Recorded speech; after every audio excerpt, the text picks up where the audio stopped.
لوگ پوچھتے ہیں نا ایسے، ضروری صاحب، طالب علم اس کو روک لیتا ہے، ایسا پوچھتے ہیں مفتی صاحب کا ہے، مولانا صاحب کا ہے، اس طرح کوئی پوچھتا ہے تیرا کلاس فیل ہو اس طرح نام لیتے ہو گیا؟ تو وہ غریب گنوارا کیا جاتے ہو تو گنوارا ہے، ان کے خیال میں محترم کہہ دیا بس بہت بڑا کام ہو گیا، ایک حرجین ادا کر لیا۔ تو تسدید السوال، لوگوں کو پوچھنے کے طریقے بتانا یہ بھی ضروری ہے، آداب بتانا ضروری ہے۔ مولانا محمد قاسم صاحب نانوتوی بہت بیمار تھے اور ان کو کھانسی کے دورے پڑتے تھے۔ حکیم عبدالسلام ملیح آبادی آئے تھے۔ حکیم عبدالسلام ملیح آبادی بڑے بڑے محدثین کے ساتھ رہے تھے۔ وہ مولانا محمد قاسم سے بیمار بھی تھے اور کھانسی بھی تھی، اور ان کی ویسے گفتگو کی جو زبان تھی وہ سادی تھی۔ حکیم عبدالسلام 8-10 دن بیٹھا رہا، کوئی علمی بات نہیں ہوئی۔ حکیم عبدالسلام جاتے وقت کہنے لگا،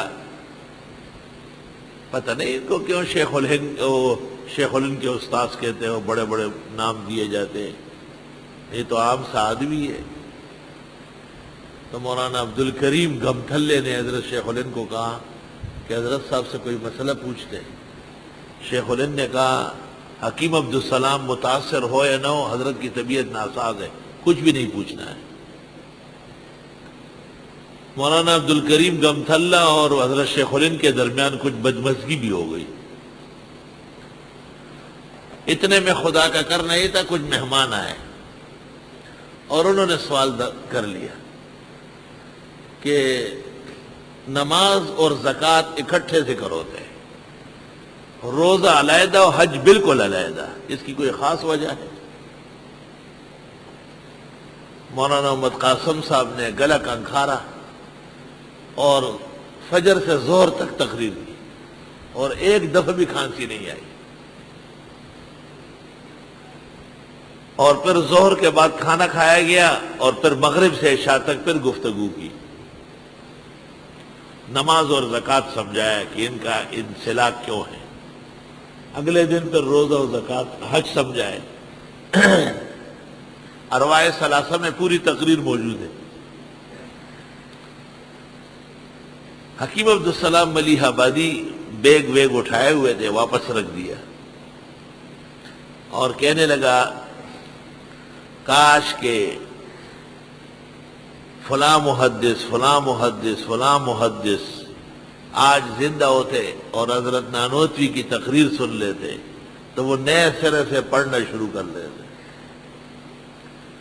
اور پھر یہ شعر پڑھا کہ ای ہست کی خون خوردہ و دل بردہ بسیرا، ای ہست کی خون خوردہ و دل بردہ بسیرا، بسم اللہ اگر تاب نظر ہست کا سیرا۔ پوچھا ہے کہ مرزائی اور غیر مسلم سے علاج کرایا جا سکتا ہے؟ مرزائی کے متعلق علماء کہتے ہیں کہ وہ بغیض ہے اور محاربہ ہے، نہ کرایا جائے، اور حرام اشیاء کے ساتھ علاج معالجہ جائز ہے جب اس پر صحت یا زندگی موقوف ہو۔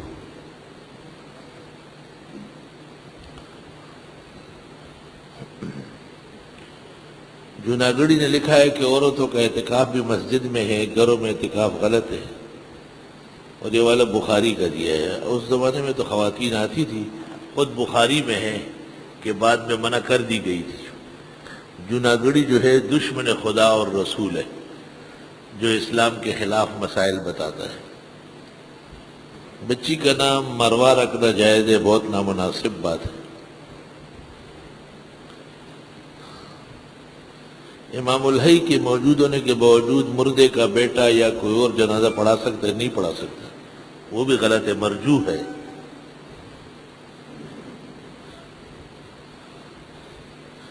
بکرے کی آنت یا جبڑی اوجڑی اور تلی کا کھانا جائز ہے۔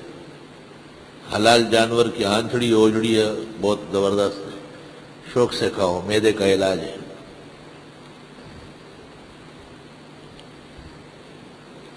نماز روزے کی فرضیت کون سی ہجری سال میں ہوئی؟ دونوں کی فرضیت مدنی زندگی میں ہوئی یا مدنی زندگی میں ہوئی یا مکی زندگی؟ نماز تو بہت پہلے سے فرض ہے، اور 5 وقت نماز پھر ہجرت سے 2 سال پہلے سن 11 نبوی میں 5 نمازیں موجودہ شکل میں فرض ہو گئی، اور روزہ سن 2 ہجری میں بدر کے فوراً بعد فرض ہوا ہے۔ روزے کو خواب دے کر خود کو اور چچا کو جیل میں پایا ہے، تعبیر بتائیے کہ بغیر تاخیر کے صدقہ خیرات کرے۔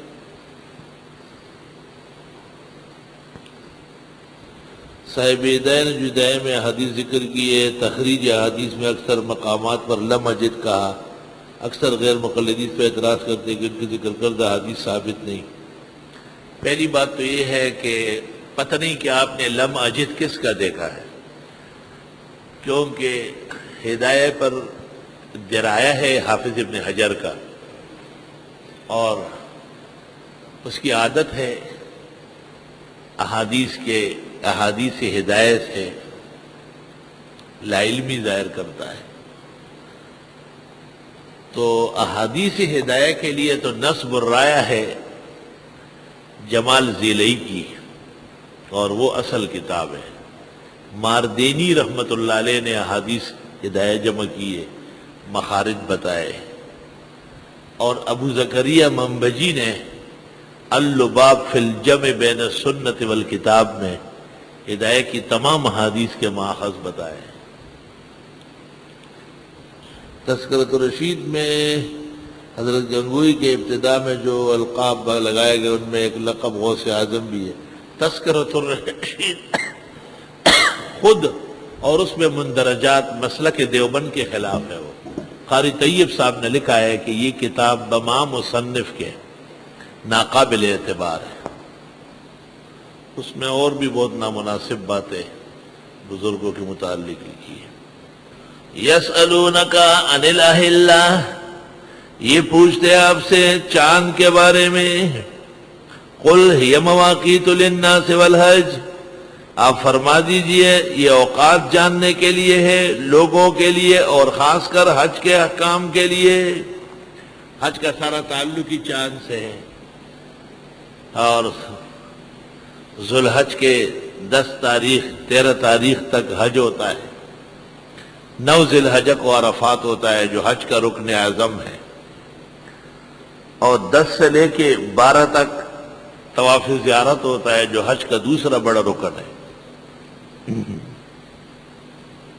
انہوں نے جو سوال کیا تھا کیوں گھٹتا ہے کیوں بڑھتا ہے، یہ بظاہر اہم سوال نہیں تھا، اور ان کو جو بتایا کہ لوگوں کے اوقات اور خاص کر حج کے مسائل چاند سے معلوم ہوتے ہیں۔